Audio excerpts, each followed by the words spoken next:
Herkese merhaba. YouTube kanalıma tekrardan hoş geldiniz.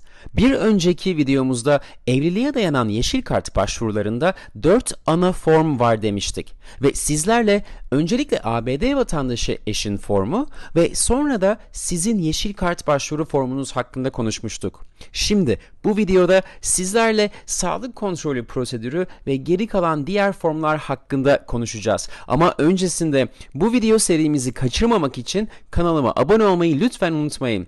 Ayrıca bu tarz daha çok video gelmesini istiyorsanız lütfen beğen tuşuna tıklamayı da unutmayın. ABD'de yeşil karta başvuran herkes sağlık kontrolünden geçmek zorunda. Evliliğe dayanan yeşil kart başvurularında da yabancı uyruklu kişi sağlık kontrolünden geçiyor. Yalnız sağlık kontrolünü her doktor yapamıyor Amerika'da. Göçmenlik ofisi tarafından yetkilendirilmiş merkezler ya da doktorlar var. Siz ABD'de yaşadığınız zip kodunu kullanarak etrafınızdaki yetkili doktorları bulabiliyorsunuz. Her doktor farklı ücret alabiliyor. Bu aklınızda olsun. Doktorları arayıp ücreti ve hangi doktorun ne zaman müsait olduğunu sormanıza çok büyük fayda var. Çünkü bazıları çok yoğun olabiliyor, bazıları da çok fazla ücret talep edebiliyor. Bu yüzden farklı doktorlarla konuştuktan sonra randevunuzu alabilirsiniz. Bu sağlık kontrolünde de genel olarak tüberküloz veya bulaşıcı bir hastalığınız var mı yok mu buna bakılıyor. HIV durumunun hiçbir sakıncası yok arkadaşlar. Bu aklınızda olsun. Çünkü HIV göçmenlik hukuku kapsamındaki bulaşıcı hastalık listesinden çıkartıldı. Ayrıca bu kontrolde uyuşturucu kullanıp kullanılmadığınıza da bakılıyor. Bu sağlık kontrolü sonucunda doktor bir rapor hazırlıyor ve bu raporu kapalı bir zarfta size veriyor. Bu zarfı siz de avukat da açamaz.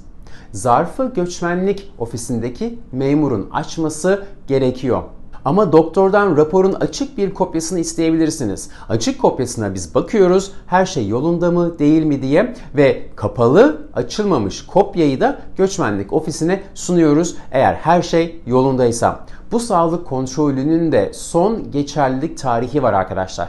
Ve bunların süreleri sürekli değişiyor. Göçmenlik hukuku sürekli değiştiği için. O yüzden bu sağlık kontrolünü ne zaman alacağınızı biz size bildiriyoruz. Burada şunu belirtmemde çok büyük fayda var. Türkiye'den gelen vatandaşlarda biz çocukken tüberküloz aşısı olduğumuz için genelde tüberküloz testi pozitif çıkıyor. O yüzden sonrasında bir de X-ray çektirmemiz gerekiyor. O yüzden biraz daha uzun zaman alabiliyor. Bu aklınızda olsun. Yani tüberküloz testinizin pozitif çıkması demek yeşil karta başvuramazsınız demek değildir. Bu aklınızda olsun. Gerekli bir tane daha işlem var. Onu da yaptıktan sonrasında X-ray raporunuzun sonuçlarıyla beraber göçmenlik ofisine sunuluyor.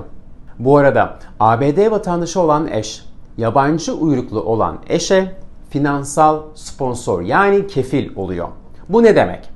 Eğer yeşil kartını alacak kişi ABD'de zor durumda kalıp hükümet yardımına başvurursa ve sonrasında bu borcu geri ödeyemezse bundan sorumlu olmayı kabul ediyorum demek. Bu kefil olma durumu I-864 belgesi yani bir anlaşma ile yapılıyor ve bu çok detaylı bir belge olduğu için onun da ayrı bir videoda üzerinden geçeceğiz. Bu sponsorluk kısmında ABD vatandaşı eşin belirli bir seviyede gelire sahip olması lazım.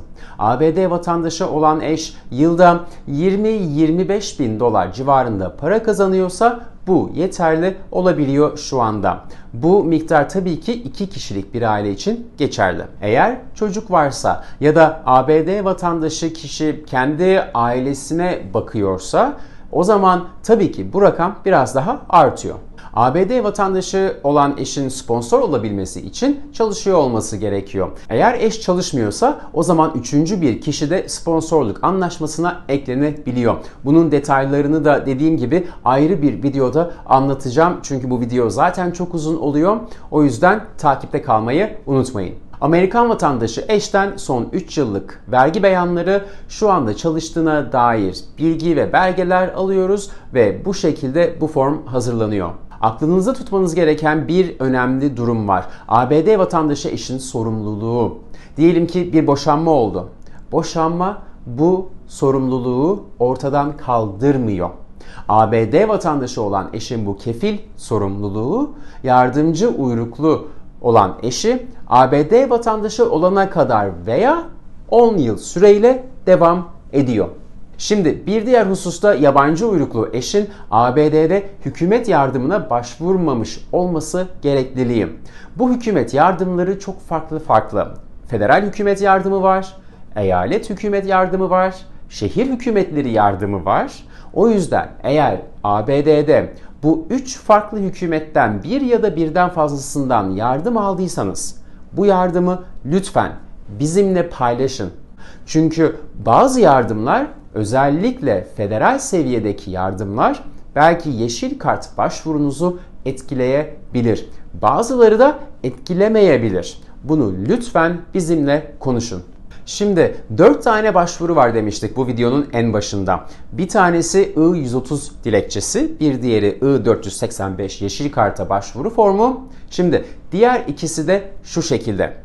Bir tanesi sizin yeşil kart başvurunuz beklemedeyken ABD'de geçici olarak çalışma hakkınız için başvurduğumuz I-765 formu. Bir diğeri de sizin geçici olarak ABD dışına seyahat etmenizi sağlayan seyahat izin formu olan I-131 formu.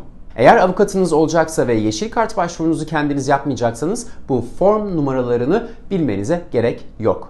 Bu hem geçici çalışma izni hem de geçici seyahat izni size tek bir kart olarak geliyor. Combo kart deniyor buna.